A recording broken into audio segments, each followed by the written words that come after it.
তো আজিৰ টপিকটো হৈছে যে সাইকোলজি কেনেকৈ বেলেগ ধৰণৰ মানুহক এফেক্ট কৰে, কেনেকৈ ৰিলেটেড হয়। চ' এইটো বিষয়ে ডিছকাছ কৰিম। কেইটামান গ্ৰুপছ অকল ৰাখিছোঁ মই, জানো ইয়াতছে বহুত বেছি গ্ৰুপছ আছে, বাট আপোনালোকে কমেণ্টছত ক'ব যে আৰু কি গ্ৰুপছ আছে আৰু বা আপোনালোকৰ পাৰ্চপেক্টিভ কি। অ'কে, চ' ফাৰ্ষ্ট গ্ৰুপৰ মানুহ হৈছে যোনবোৰে মেণ্টেলি চেলেঞ্জ, তাৰমানে তেওঁলোকে অলৰেডি কিবা এটা ইলনেছ ডিছঅৰ্ডাৰৰ লগত যুঁজি আছে মেণ্টেল।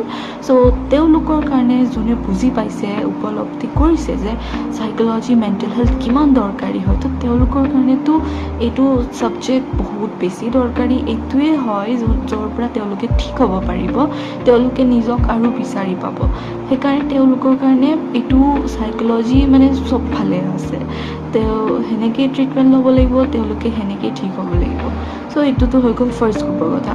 ছেকেণ্ড গ্ৰুপৰ কথা যোনটো হৈছে নৰ্মেল ষ্ট্ৰেছ, এনজাইটি, টেনশ্যন